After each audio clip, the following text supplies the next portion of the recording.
Many of Tesla's competitors seem unstoppable. Well, some of them seem a bit stoppable. Well, BYD seems perfectly stoppable, but does that mean they're not moving forward, or does it mean that they're just more flexible than some of their competitors? That's what we're going to talk about today with my buddy Mark from the Tesla Life. I'm Brian. Welcome to Futuraza. So when we were scrapping for topics just before Christmas, this was shot on Christmas Eve. As you can see, I've still got my tree going crazy here. There, Mark was helpful enough to help me find some very bad news. Oh no, BYD shuts factory site over slavery conditions.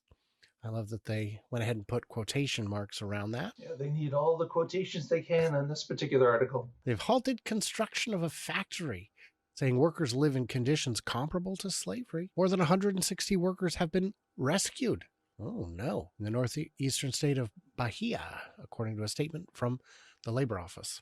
Yeah, they were put in a degrading environment, construction, and had their passports and salaries withheld. That is bad. Yep. Thoughts on this? It's kind of shocking. It's not necessarily a statement about BYD. It is the contractor or subcontractor that they're using for the construction in Brazil that is responsible for these conditions. But of course, it doesn't look good on BYD to have a new factory being made by slave labor in quotations. And it's never good for any company doing that. It doesn't help them in the PR department. And this certainly is one of those stories. This is a pretty cramped situation here. I don't know if I've ever seen jails quite this tight in documentaries and whatnot. This is real tight. BYD, short for Build Your Dreams, is it? Because it isn't. It's build someone else's dreams, apparently. It's have your dreams built by Brazilian slave labor. No, BYD is, they just came up with the name. It doesn't mean anything in Chinese either. They did a backronym for Build Your Dreams, even though I think that's an initialism. So an initialator, I guess, would be, but that's fine. That's not the point. Yeah, they've been expanding their foothold in Brazil, which is its largest overseas market by a wide margin. First opening, they have a factory in Sao Paulo for years now, over almost a decade, producing a chassis for the electric bus. And they announced they were going to build a $500 million EV plant. Yeah, big news, no news. It's some news. I'd say it's somewhere in the middle of big news, no news. Like it is something that's going to make a headline here and there. It's going to bring some attention to BYD, negative attention, I would say. But it is something that they'll probably want to avoid in the future.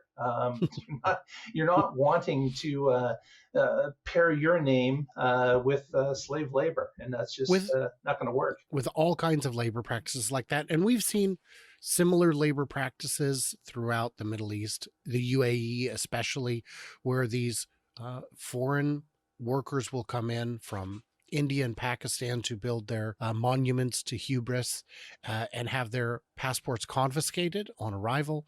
Their pay will often be withheld.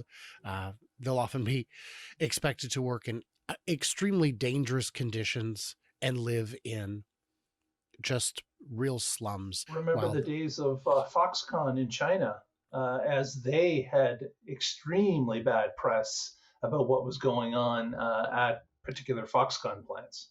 We put in nets, Mark. Yeah, that gets really bad if you have to put in nets. Yeah. So yeah, great. EU tariffs a factor as value of Chinese electric vehicle exports fall 42%. Exports down 19% by volume last month as falling prices push value of shipments even lower. Yeah, some of the EU tariffs are starting to bite. They were put into place at the end of October 2024. And some of these tariffs are quite high, depending on the models or manufacturers that they're connected to. But this is something that is definitely eating into the Chinese export market, because European states are saying that you either build them here or we're going to tariff you basically out of business when it comes to European markets. And what's crazy is those tariffs just go straight to the government coffers. They just keep it. Domestic sales are going strong. China electric makers are building supply chains in the EU, Southeast Asia, and Latin America. So it's not, all you're doing is delaying the inevitable, but it's fine if you want those jobs there instead. I guess it'll be fine. The real trick becomes, and we've seen this, that China retaliates when you do these trade wars. What happens is you get little companies that make things like brandy, and China becomes their largest customer. They buy a particular product in tremendous volume, and then when the tariffs hit, they say, oh, we're going to slap a retaliatory tariff on brandy from the EU. And those little companies go, uh-oh, I'm in trouble. And yeah, you are. Yep. But these are the people who this is politics. This is world politics at its grandest form. As we look at what we believe is best for our nations and retaliate against others, trying to even the score. And sometimes, as mentioned, sometimes you hurt more than what you had planned on doing because the retaliatory tariffs come back to you. A trade war is the sort of thing that sounds good if you don't know how trade works, but it is tricky. It's like saying just make taxes higher. We'll just make taxes higher. That'll pay for everything. And will it? Because it is a delicate balancing act, and people who haven't worked around it or studied it can't be expected to understand that automatically, I would say. Yeah. So, this happens. Now we've got kind of a different sentiment. Let China build cars in the UK. Tory ex-chancellor tells Rachel Reeves ahead of trade trip. Despite spy scandal, Philip Hammond says Britain should now adopt a pragmatic approach to Beijing. Yeah, this is similar, very much similar to the last story, but this is Britain turning around and saying, listen, we could benefit from the Chinese electric vehicles because we're looking to push electrification in our country, but we want the labor. We want people to build them here. We don't want to import them and just come in direct from another country. We'd rather them be built here so we get the benefit of the labor that gets employed. Well, because the UK left the European Union, and there was a great joke I was told by a bartender in Dublin. I'd been in London for the week and my American Express card worked everywhere. And then I got to Ireland and I said, boy, this doesn't work hardly anywhere. He goes, well, yeah, you're not in America. And I said, no, it worked. I was in England and it worked fine. He goes, yeah, welcome to Europe. Right. England is not in Europe anymore. They have departed the continent, I guess. You mean Dublin is not in Europe anymore? Well, no. Ireland is in Europe, is part of the European Union. And it was fun because now all of the passengers arriving from England have to go through overseas customs. What? This line is so long. Hey, man, I didn't vote for it. You did. Anyway, that's... Chinese advances in electrical vehicle technology and renewable technology do offer a route to delivering our strategic objectives, such as electrification. You see, when England left the European Union, they got to make their own rules, and they do import Chinese EVs. They do not have these steep protectionist tariffs, and they're saying, look, we're already getting the cars, so we might as well get the factories too. Yeah. Which is, great. Hey, why did Chinese automaker BYD do a U-turn in Vietnam? It sounds like a setup for a joke, but it isn't. Well-known car brand, manufacturer of officially surpassed. Anyway, they were wanting to build a factory in Vietnam, and they have changed plans. And why the U-turn, Brian? Why did building a factory is no, light decision. What could change their minds in that respect?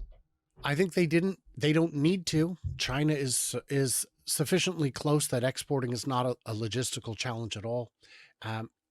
Let's see. And they're already in the market. I think that they wanted to have a factory if sales were sufficient. So there's a number of factors it could be. There are It is possible that VinFast is gaining market share quickly enough in Vietnam, but Vietnam is a very small market, and I'm not sure building a factory was ever going to be a, a big thing that was needed to have. Yeah, especially because of their geographic location to China. Like you would think that that would not be a hard ship to get vehicles there. Vietnam, with a population of 100 million, is expected to have 1 million cars by 2030. It's a small market, so I don't know what the competitive advantage is. I imagine labor might actually be less expensive in Vietnam than China. But with only 1 million cars expected in 2030, as you mentioned, it sounds like maybe this announcement of a factory was a bit of a PR stunt as I opposed think to real concrete jobs coming. I think so. If you're going to put up $1 billion factory to sell 1 million cars, hopefully ever, Nope. that's $1,000 a car right on top. I don't see the benefit.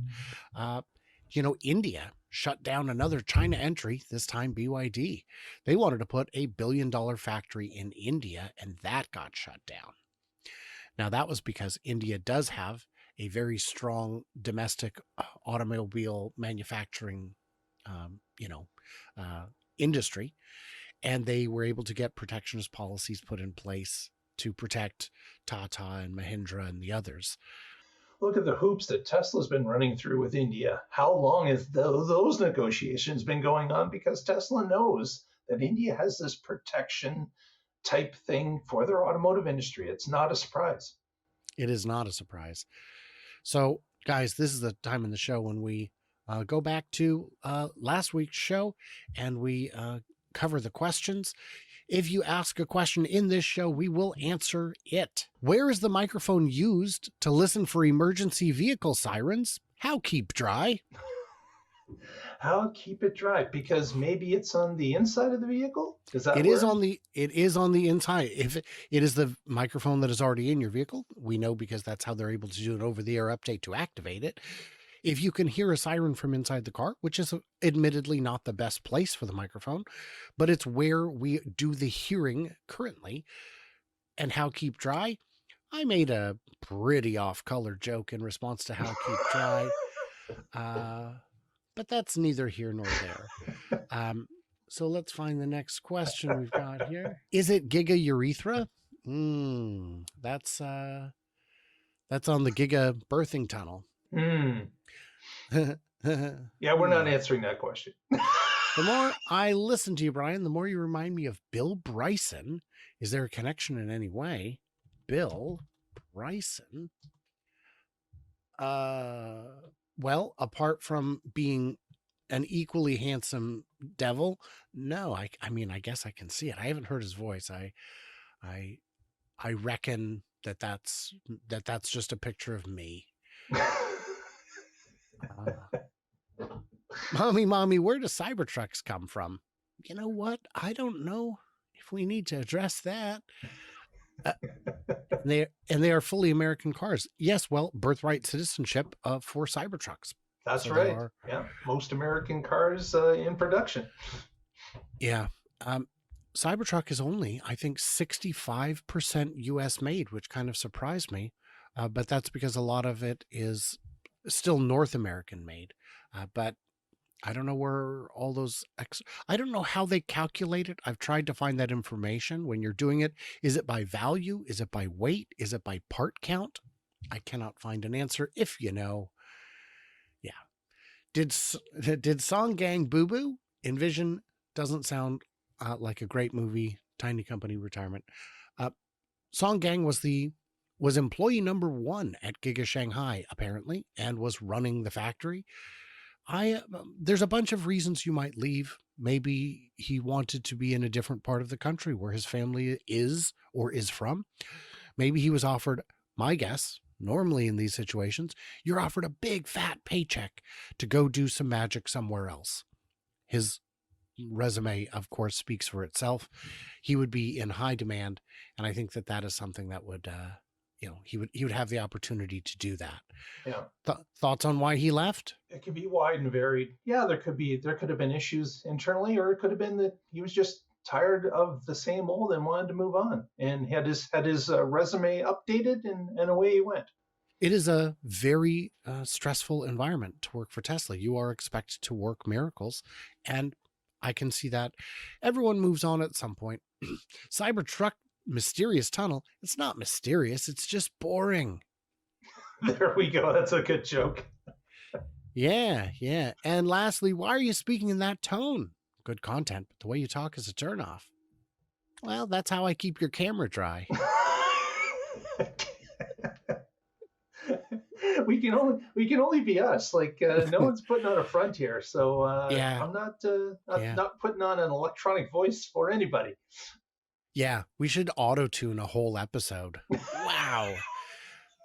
I've been the one comment I get from people who meet me, who spend more than 5 minutes meeting me, is that what you see on camera is what you get. This is who I am. This is how I am. And especially if you watch some of my Patreon exclusives where I leave the camera rolling for 40 minutes, an hour, you'll see that when the camera's off, I'm having this conversation with my kids. It's the same conversation, including the off-color jokes.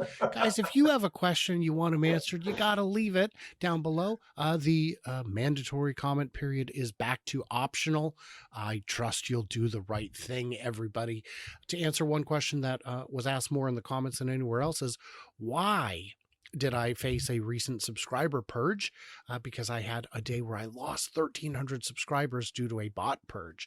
Are they targeting you, Brian? Is it nefarious? No, my channel is targeted by crypto scammers who will leave hundreds and hundreds of comments. I work aggressively on my filters to automate them out, but it doesn't always work. And I always report those accounts. Now, what they do is they'll subscribe first, and then they'll spam almost identical comments from hundreds of different accounts. And when those accounts are purged, they are removed as subscribers, and YouTube gets a little aggressive and unsubscribes some other people too. So if you've found that you're unsubscribed, that's why. And you can double check on my channel and on Mark's channel. Make sure you're subscribed over there as well. They're doing good work, and they've got a lot of great coverage on a lot of interesting topics, including the Shelby Cobra Plaid EV, which I cannot get enough of. That thing is dangerous. All right, what did we miss? What did we misunderstand? Leave it. I beg of you, leave it, and stay tuned, stay juicy, and I cannot wait to hear from you clever robots on the next one.